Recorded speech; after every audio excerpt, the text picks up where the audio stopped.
Ladies and gentlemen, we have a massive update here from Sean McAdam of Mass Live, dropping an article around 3 a.m. this morning talking about Juan Soto and the Red Sox meeting last night in California. He goes on to say here, the Red Sox met with Juan Soto in Southern California Thursday night, according to a source with knowledge of the get-together in what was termed a productive first session. You had Sam Kennedy, Tom Warner, Craig Breslow, and Alex Cora representing the Red Sox, who offered a formal presentation to Soto and his representatives, including Scott Boras, designed to introduce Soto to the team. The meeting lasted 3 hours. He goes on to say here, Soto was said to be impressed by the Red Sox presentation, which included a video taking note of the franchise's history of star players from the Dominican Republic. You got David Ortiz, Manny Ramirez, Pedro Martinez, Soto's native country. The Red Sox laid out their plans for the future. They highlighted their soon-to-be arriving top prospects while giving a detailed outline of ownership and Fenway Sports Group. In turn, Soto wanted to know about the team's commitment to winning,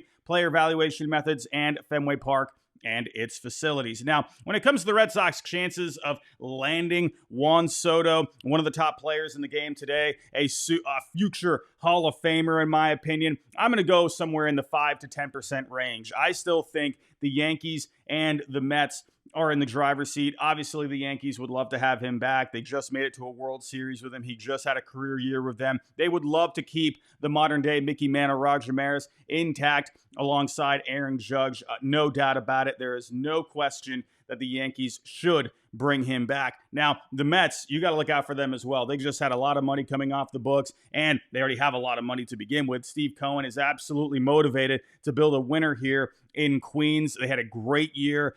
Everything is starting to look pretty promising with the Mets moving forward. Their farm system is looking better. So when it comes to a payday, you know the Mets are going to throw down a very good offer. They will probably have the leading offer in the end. If I were a betting man, I think that's safe to say. However, I think the Red Sox should not be counted out in this situation. Yes, it has been a rough few years for the Red Sox here, right?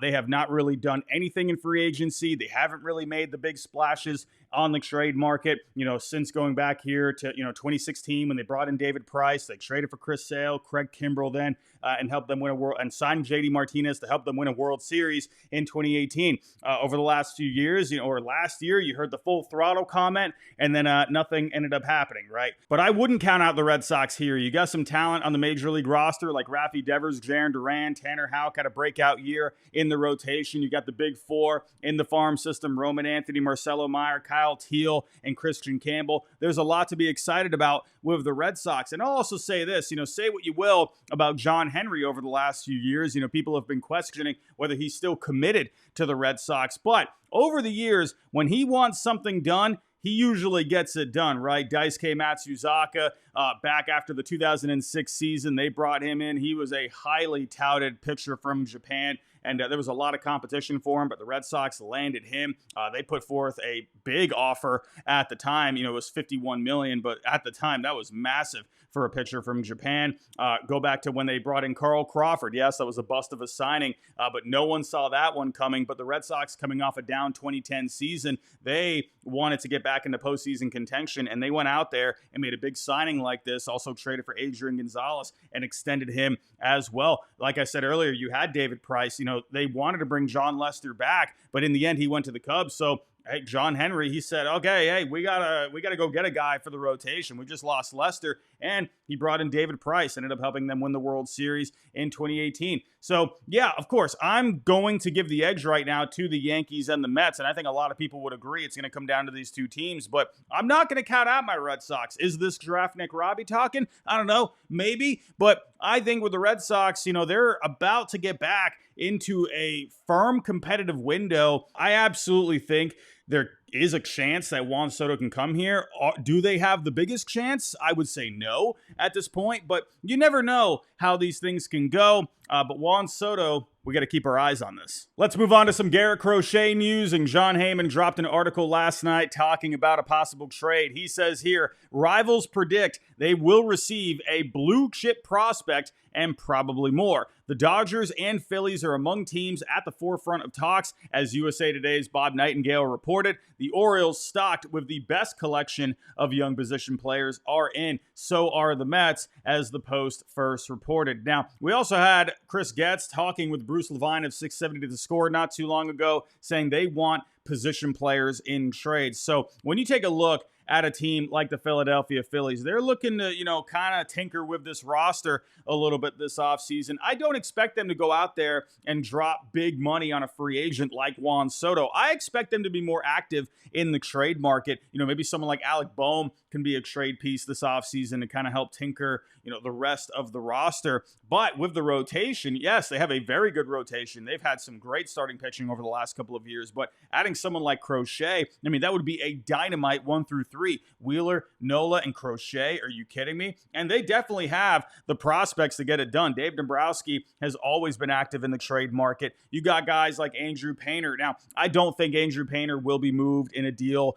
He was rumored to come up at the deadline. The Phillies were interested in Garrett Crochet at that time. I don't see them moving Andrew Painter in this situation. He has way too much value. I think he's going to be an absolute stud. So I would take him out of the conversation here, but maybe you can center a package here around someone like Aiden Miller. You got Starlin Caba here, Justin Crawford, Gabriel Rincones, Dante Nori. They got some pretty solid position players in their system. I definitely think the Phillies can be a threat. And of course, you always got to look out for the Dodgers here. They already have so much starting pitching as is, with Shohei Ohtani coming back into the rotation as well. You'd have Ohtani, Yamamoto, Glasnow, Crochet would be, what is he, your 3 or 4 in the rotation? Are you kidding me? You got some other guys. Don't forget about Bobby Miller. Bad season this year, but there's still upside with Bobby Miller. He was very good in his rookie season. Gonsolin's coming back. Dustin May's coming back. Emmett Sheehan's coming back. You got Landon Knack.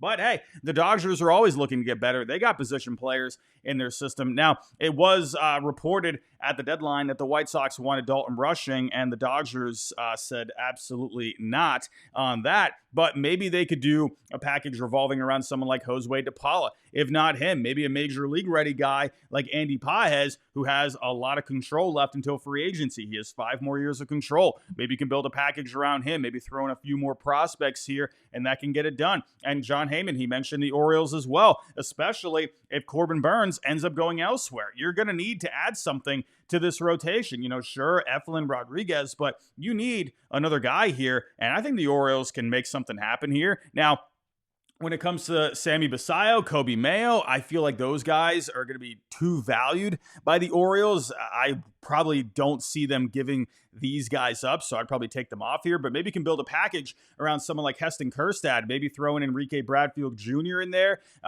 When it comes to a guy maybe like Chase McDermott, yes, they are looking for position players, but McDermott would be a solid pitcher to get back in return. Maybe another guy like Ethan Anderson here. The Orioles, they got a lot of guys. And don't forget about the Mets, right? When it comes to the Mets, they got some solid position players at the top of their system as well. You got Jet Williams, Drew Gilbert, Ryan Clifford. I think the Mets can definitely put something together here. But in the end, Garrett Crochet, I think will get moved this offseason. Now, I was surprised like John Heyman didn't mention the Red Sox, because it was reported recently that the White Sox see Wheeler Abreu as a guy that could lead the package with some other prospects. And the Red Sox definitely have a need here, right? Tanner Houck had a breakout year, but you need something else atop the rotation here. You got Brian Bayo, Cutter Crawford in there, but those are more mid-rotation guys at this point. I think a 1-2 punch of Garrett Crochet, Tanner Houck can definitely get it done. And the Red Sox, they got a lot of position player prospects. We mentioned them earlier with Juan Soto. Now, I don't think someone like Roman Anthony would be involved here. I think Marcelo Meyer would also not be included, even Kyle Teal, Christian Campbell. But Willie Abreu, he definitely has a good amount of value coming off a solid rookie season where he was very good offensively and defensively. Got to remember the defense there, ladies and gentlemen. And he has 5 more seasons of control. So you could put together a package here with Willie Abreu involved. Maybe throw in a couple more pieces. Maybe the number 6 prospect, Franklin Arias here. You got some other guys that you could definitely throw in. Maybe another middle infielder like a Mikey Romero. And right there, you're well on your way to getting a deal done. I absolutely think the Red Sox should be included in here. I don't know why John Heyman didn't mention them. And again, that's not me trying to be Giraffe Neck Robbie. I'm just going down the middle. I think the Red Sox are going to be real players here for Garrett Crochet. But when it comes to these other teams like the Phillies, Dodgers, Mets, Orioles, yeah, I definitely think they're going to have a good shot as well. I would look at the Phillies, honestly. I mean, especially with someone like Dave Dombrowski, who, he's called Dealin' Dave for a reason. I definitely think he can go get a deal done. Will he give up Andrew Painter?